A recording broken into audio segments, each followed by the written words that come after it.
नमस्कार, आप देख रहे हैं जनता टीवी। मैं हूं आपके साथ अमन त्रिपाठी। बुलेटिन का आगाज करेंगे एक बड़ी खबर के साथ। बड़ी खबर, बड़ी जानकारी। चौथे चरण की वोटिंग प्रक्रिया को लेकर सामने। चौथे चरण की वोटिंग जारी है। यूपी की 13 सीटों पर मतदान जारी है। 9 बजे तक 11.67% मतदान हुआ है।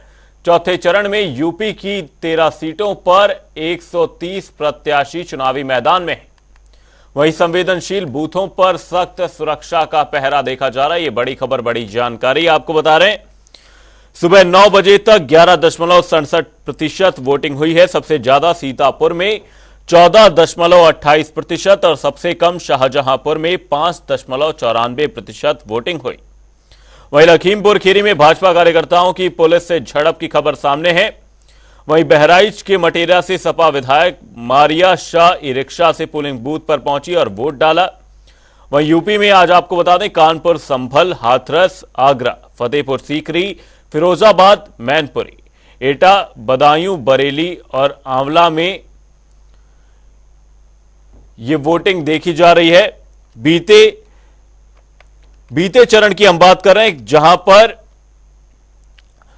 कई हॉट सीट्स पर मुकाबला देखा गया। वहीं चौथे चरण में भी कई हॉट सीट्स पर मुकाबला होना है, जिसमें कन्नौज की सीट भी सामने है। जहां से अखिलेश यादव चुनावी मैदान में है। यह बड़ी खबर, बड़ी जानकारी आपको बता रहे हैं। यूपी की 11 सीटों पर 2 घंटे में 11.67% मतदान की खबर सामने है। अब इसी बीच लखीमपुर खीरी में भाजपा कार्यकर्ता की पुलिस से झड़प की खबर सामने आ रही है। वहीं सतीश महाना ने भी इसी बीच अपने मताधिकार का प्रयोग किया। उन्होंने कहा कि यह चुनाव भारत के भविष्य के लिए है। कानपुर में विधानसभा अध्यक्ष सतीश महाना ने अपने मताधिकार का प्रयोग किया है। कानपुर में 40 ईवीएम और 37 वीवीपैट खराब होने की खबर सामने। यूपी की 13 सीटों पर मतदान प्रक्रिया जारी है। वहीं सुबह 9 बजे तक वोटिंग प्रतिशत की अगर बात की जाए तो लखीमपुर खीरी में 21%, धौरहरा में 13.96%, बहराइच में 14.4%, सीतापुर में 14.28% मतदान देखा गया है।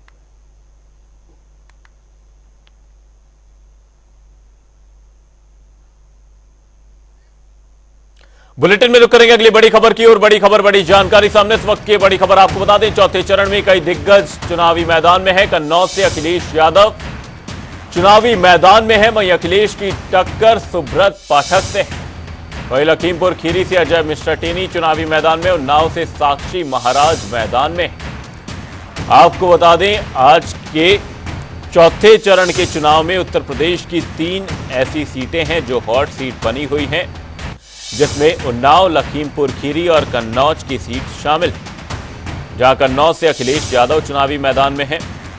वहीं उन्नाव से साक्षी महाराज पर भारतीय जनता पार्टी ने एक बार फिर से भरोसा जताया है। साथ ही बात अगर लखीमपुर खीरी की करें तो वहां से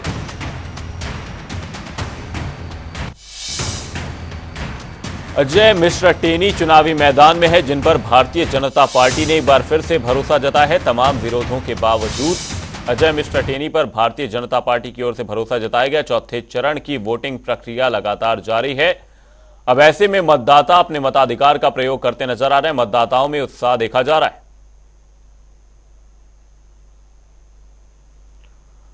चौथे चरण में यूपी की 13 सीटों पर 130 उम्मीदवार चुनावी मैदान में हैं।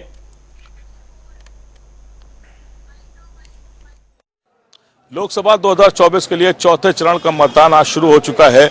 उत्तर प्रदेश की 13 सीटों पर चुनाव हो रहा है, जिसमें सबसे ज्यादा महत्वपूर्ण कन्नौज सीट है, जहां पर पूर्व मुख्यमंत्री अखिलेश यादव मैदान में है।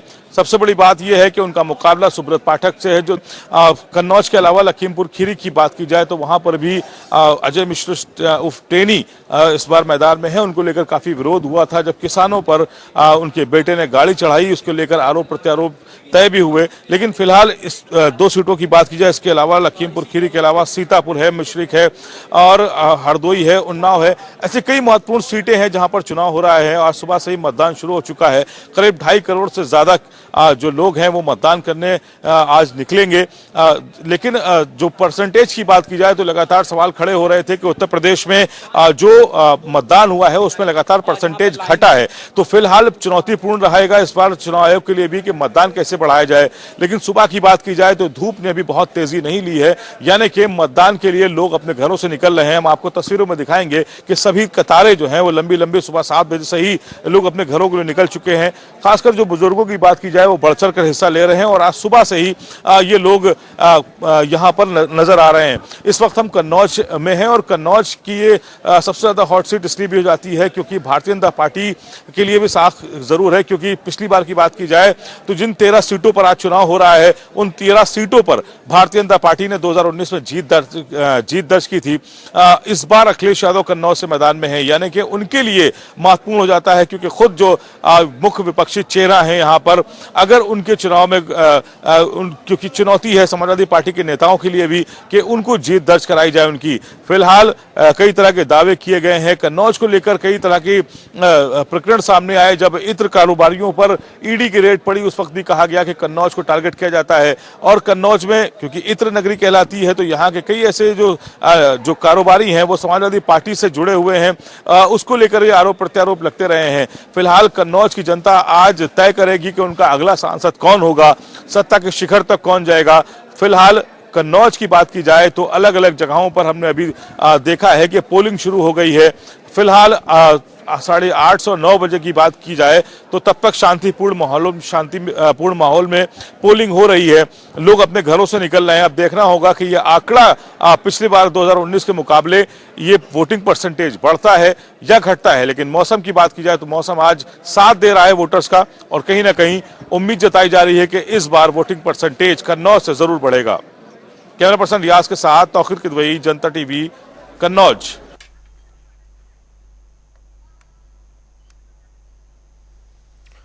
चौथे चरण की वोटिंग जारी है। आपको बता दें यूपी की 13 सीटों पर मतदान होता नजर आ रहा है। मतदाताओं में खासा उत्साह है। वहीं 13 सीटों पर 130 प्रत्याशी चुनावी मैदान में। आज देश का मूड इस देश की प्रगति के लिए है। विगत 10 वर्षों के अंतर्गत जो देश ने एक बहुत बड़ा बदलाव देखा है, भारतीय संस्कृति का, भारतीय संस्कारों का, विकास का, विश्वास का। भारत जो विश्व गुरु के स्थान के ऊपर स्थापित था, दुर्भाग्य से पीछे होता चला जा रहा था, उस ओर फिर आगे बढ़ने का एक संकल्प जो प्रधानमंत्री नरेंद्र मोदी ने लिया, जो 10 वर्षों के अंतर्गत विकास नजर आया है, जो 10 सालों के अंतर्गत गरीब की चिंता होती हुई नजर आई है, जो 10 सालों तक महिलाओं की सुरक्षा होती हुई नजर आई है, जो 10 साल तक नौजवानों को एक नया विजन होता हुआ देख कर आया, तो उसके लिए मतदान है। केवल ये 5 वर्ष के लिए मतदान नहीं है, ये भारत के आने वाले भविष्य के लिए मतदान है। माननीय प्रधानमंत्री जी कहते हैं कि 2047 में हमारा भारत कैसा होगा, जिस समय देश की आज़ादी की हम 100वां साल मना रहे होंगे। आज के नौजवान का उसमें पसीना होगा, उसके विचारों की कलाकृतियां होंगी। आज उत्तर प्रदेश की 96 सीटों, देश की 96 सीटों पर मतदान हो रहा है। पहले तीन चरणों में भारतीय जनता पार्टी के पक्ष में भारी मतदान हुआ। भारतीय जनता पार्टी बहुत बड़ी पैमाने पर बढ़त बनाए हुए और आज ये चौथा चरण है। चौथे चरण में जो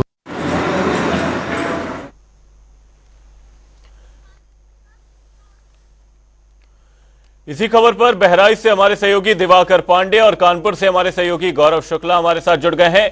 गौरव, सबसे पहले आपका रुख करेंगे, किस तरह का माहौल देख पा रहे हैं चौथे चरण के चुनाव को लेकर? कानपुर में किस तरीके का उत्साह है मतदाताओं के भीतर?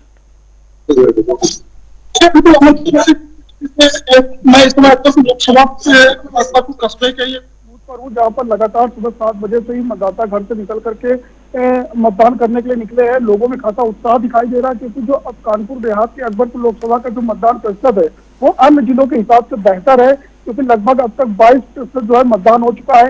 सभी वर्ग के मतदाता, चाहे वो युवा वर्ग के हों, महिलाएं हों या बुजुर्ग हों, सारे मतदाता जो है अपने मताधिकार का प्रयोग करते नजर आ रहे हैं। क्योंकि इस बार कानपुर देहात में करीब 17,000 जो मतदाता है वो नवयुवा है, वो सबसे पहली बार अपने मताधिकार का प्रयोग करेगा और अपने मन की सरकार को चुनने का काम करेगा।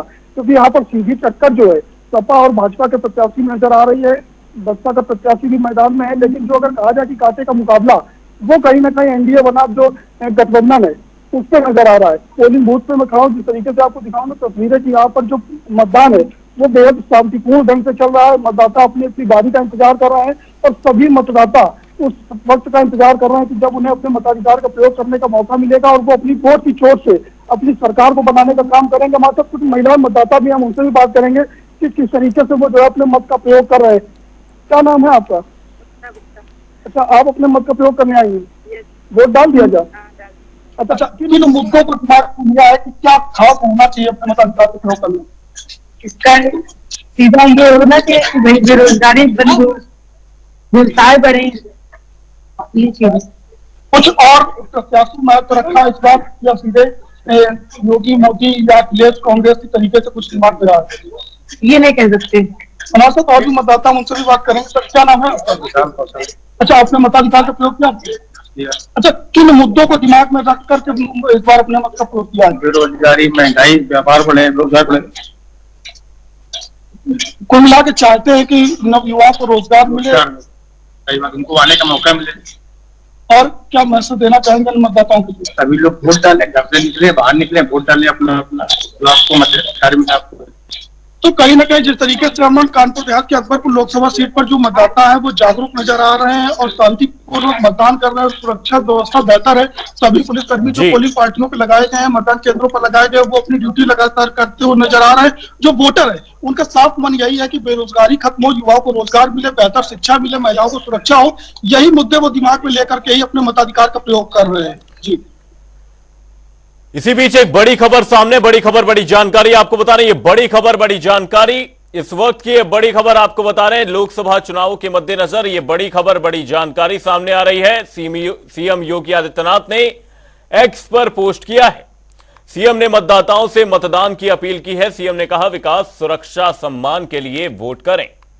वहीं आत्मनिर्भर भारत के लिए मतदान की अपील सीएम योगी आदित्यनाथ की ओर से की गई है। सीएम योगी आदित्यनाथ ने एक्स पर पोस्ट किया है। चौथे चरण के मतदान को लेकर सीएम योगी आदित्यनाथ की ओर से मतदाताओं से आग्रह किया गया कि वो विकास, सुरक्षा और सम्मान के लिए वोट करें। वहीं आत्मनिर्भर भारत के लिए मतदान करते नजर आए। ये बड़ी खबर बड़ी जानकारी लोकसभा चुनावों के चतुर्थ चरण को लेकर सामने। सीएम योगी आदित्यनाथ ने सोशल मीडिया प्लेटफॉर्म एक्स पर पोस्ट करते हुए मतदाताओं से मतदान की अपील की है कि मतदाता अपने मताधिकार का प्रयोग करें, विकास, सुरक्षा, सम्मान के लिए वोट करें। अब इसी बीच कन्नौज से हमारे सहयोगी तौकीर किदवई जी भी हमारे साथ जुड़ गए हैं। तौकीर किदवई जी, आपसे जानना चाहेंगे, इत्र नगरी कन्नौज में किस तरीके का माहौल मतदाताओं के भीतर देखा जा रहा है? चुनाव प्रक्रिया को लेकर किस तरह का उत्साह मतदाताओं में देख पा रहे हैं और क्या यहां पर मुद्दे हैं जिन्हें लेकर जनता मतदान करती हुई उतर रही नजर आ रही है? क्योंकि 12 साल बाद वो मौका आया है जब अखिलेश यादव इस सीट से चुनाव लड़ते हुए नजर आ रहे हैं।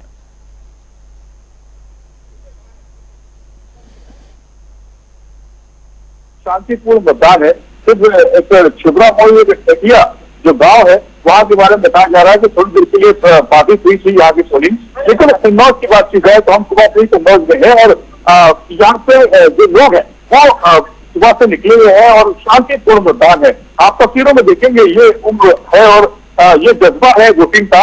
और आप तस्वीर में देख रहे होंगे कि चाहे वो एक बुजुर्ग महिला क्यों ना हो, और ये इधर आपके सामने ये पोलिंग। लेकिन कन्नौज की बात की जाए तो हम सुबह से ही कन्नौज में हैं और यहाँ पर जो लोग हैं वो सुबह से निकले हुए हैं और शांतिपूर्ण मतदान है। आप तस्वीरों में देखेंगे ये उम्र है और ये जज्बा है वोटिंग का। कैसे साल पहले थे?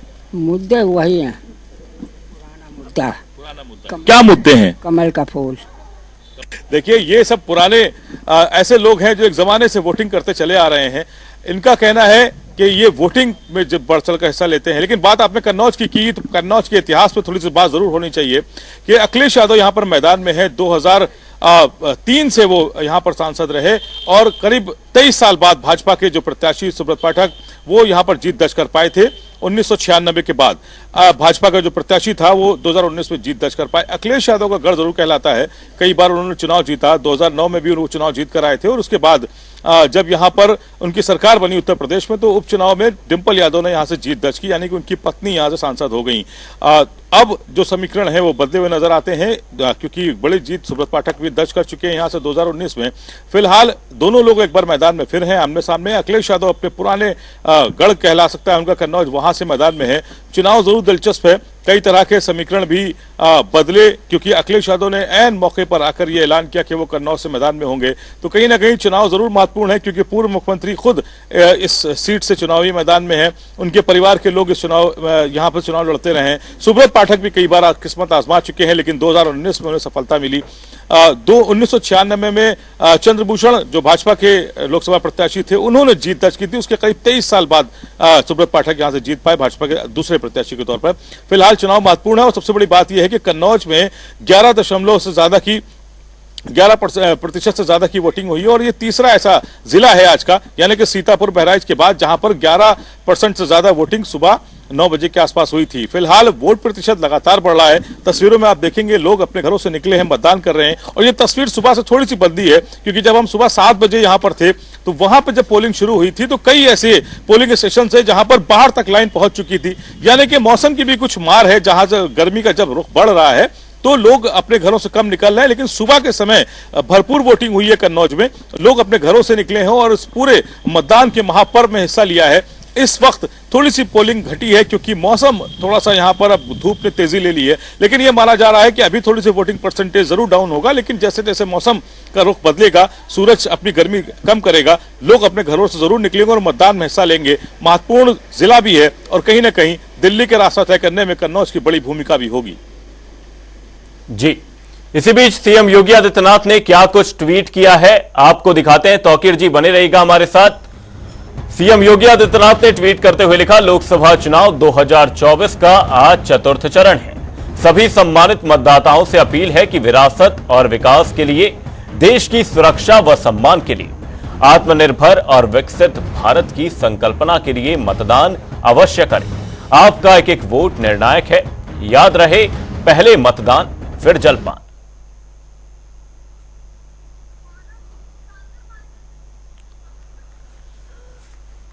अब इसी बीच बहराइच सीट पर भी आज मतदान हो रहा है। बहराइच से हमारे सहयोगी दिवाकर पांडे हमारे साथ लगातार जुड़े हुए हैं। दिवाकर, आपसे जानना चाहेंगे बहराइच में किस तरह का उत्साह मतदाताओं के भीतर देख पा रहे हैं और क्या कुछ मुद्दे हैं मतदाता जिन्हें लेकर मतदान करने के लिए अपने घरों से बाहर निकल रहे हैं। देखिए अमन, सुबह से आज बहराइच में सुबह 7 बजे से लगातार मतदान जारी है और जिस तरीके से कहा जा रहा था कि काफी गर्मी होगी, आज मौसम बहराइच में काफी मेहरबान है। हल्की बूंदाबांदी के साथ बादल छाए हुए हैं और ये माना जा रहा है कि जो मौसम है उसको लेकर के निश्चित रूप से जो पोलिंग परसेंटेज है वो बढ़ेगा, क्योंकि सुबह से बहराइच दूसरा ऐसा जिला है आज जो 13 सीटों पर मतदान हो रहा है, जिसमें सीतापुर के बाद सबसे ज्यादा वोटिंग फिलहाल बहराइच में हुई है। 14.1% 9 बजे तक का मतदान बहराइच में रहा है और यह माना जा रहा है कि जैसे जैसे दिन आगे बढ़ेगा और मौसम भी क्योंकि अनुकूल है तो निश्चित तौर पर बहराइच में आज वोटिंग जो है वो ठीक ठाक परसेंटेज में रहेगी, इसमें कोई दो राय नहीं। अगर हम मुद्दे की बात करें तो यहां पर चूंकि बहराइच अवध से यानी अयोध्या से लगभग 100 किलोमीटर की दूरी की परिधि में आता है, तो निश्चित तौर पर राम मंदिर यहां निश्चित रूप से चुनाव में एक बड़ा मुद्दा रहा है। इसके अलावा हाईवे है, रेलवे है, शिक्षा है, स्वास्थ्य है, मेडिकल कॉलेज, इस तरीके की तमाम बुनियादी सुविधाएं जो बहराइच में काफी नहीं थी, पिछली सरकारों में जो है मुहैया कराई गई है, तो कहीं न कहीं उसका प्रभाव निश्चित तौर पर बहराइच के मतदाताओं में देखा जा रहा है। हमारे साथ मतदान करके एक महिला निकली हुई है, आइए हम उनसे जानते हैं कि उन्होंने जब वोट दिया तो कौन से मुद्दे उनके ध्यान में थे और आने वाले समय में कैसी सरकार चाहती हैं आप। क्या नाम है आपका? मैं डॉक्टर अनीता जायसवाल और मैं यही की मतदाता हूँ। और जो विषय है, आपने कहा कि किस विषय पे हम लोग जागरूक है इस मतदान को करने के लिए, तो सर्वप्रथम एक महिला होने के नाते मैं महिला पे ही बात करना पसंद करूंगी कि जिस तरह हमारे माननीय योगी जी और मोदी जी ने महिलाओं की सुरक्षा के लिए, उनके शिक्षा के लिए, उनके स्वास्थ्य के लिए, साथ ही साथ उनके बच्चों और पोषण एक जो भी उन्होंने जो योजनाएं बनाई है उसके तहत हम सभी उनके आभारी हैं और इसी तहत हम लोग जागरूक हैं कि हमें मतदान अवश्य करना चाहिए। अब जैसा कि उन्होंने ये कहा कि किन मुद्दों पर, उन्होंने कहा कि निश्चित तौर पर बुनियादी मुद्दों के साथ साथ जो सरकार ने काम किया उसको लेकर के ध्यान में रखते हुए वो लोग वोट कर रहे हैं और अगर हम मुकाबले की बात करें तो सीधा निश्चित तौर पर यहाँ पर मुकाबला जो है वो भारतीय जनता पार्टी के जो प्रत्याशी आनंद गौंड है और सपा और इंडी गठबंधन के प्रत्याशी जो रमेश गौतम है उनके बीच ही सीधा मुकाबला देखा जा रहा है। जी अमन। इसी बीच कन्नौज से हमारे सहयोगी जगदीश सिंह भी हमारे साथ जुड़ गए। जगदीश जी, आपसे जानना चाहेंगे, आज सुबह अखिलेश यादव की ओर से एक ट्वीट सामने आया था जहां पर उन्होंने भारतीय जनता पार्टी को चेतावनी दी थी और यह कहा था कि भारतीय जनता पार्टी मतदाताओं को मत डालने से रोक रही है और साथ ही ईवीएम खराब होने जैसी भी खबरें इसी बीच सामने आ रही हैं। क्या कुछ सच्चाई है ग्राउंड जीरो पर, बताइए। अभी तो यहाँ कन्नौज में मतदाताओं का एक रुख साफ दिखाई देने लगा है कि काफी सुबह से लंबी लंबी लाइनें लगी हुई, कतारें लगी हैं और यहाँ वोटर एकदम साफ अपनी स्थिति नजर साफ दिखाई दे रही है कि इस समय हम प्रधान जी यहाँ पेरेंट के प्रधान जी खड़े हुए हैं, राजेश राठौर जी से मैं बात करता हूँ। राजेश, यहाँ चुनाव किस मुद्दे पर होगा? भाई साहब, हम आपको बताएं, आज के दिन मतदाता बहुत जागरूक है और माननीय प्रधानमंत्री जी का जो कुशल नेतृत्व रहा है देश को, आज पूरे देशवासियों को ये पता है कि हमारा देश ऐसे नेता के हाथों में है जहाँ सुरक्षित है, देश विकसित है।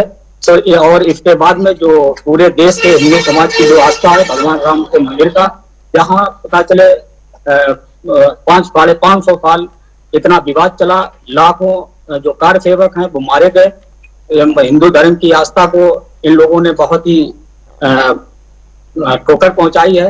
तो सब बातों को ध्यान में रखते हुए आज जनता मतदान कर रही है। खुद अखिलेश यादव चुनाव लड़ रहे हैं, अखिलेश यादव कहते मैंने विकास कराया है, इसके बारे में आपको क्या कहना? अखिलेश यादव विकास करवाया है, विकास उन्होंने सिर्फ अपने परिवार का और अपने गिने चुने लोगों का विकास करवाया है और यहाँ जो विकास है जनता देख रही है। माननीय प्रधानमंत्री जी ने जो मतलब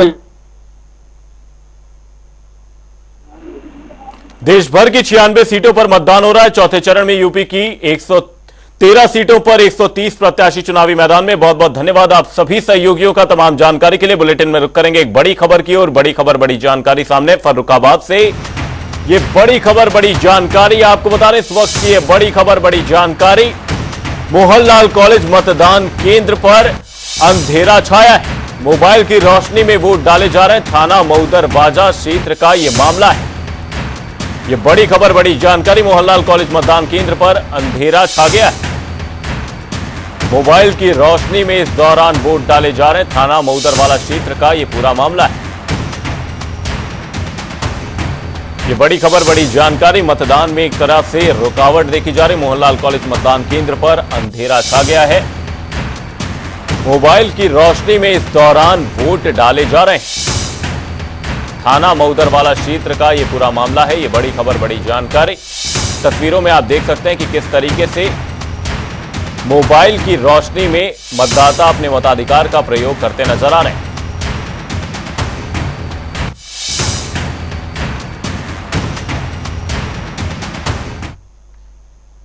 सीधा चलेंगे बाराबंकी, जहां पर सीएम योगी आदित्यनाथ जनता को संबोधित करते नजर आ रहे हैं। क्या कुछ कह रहे हैं सीएम योगी, आपको सुनवाते हैं।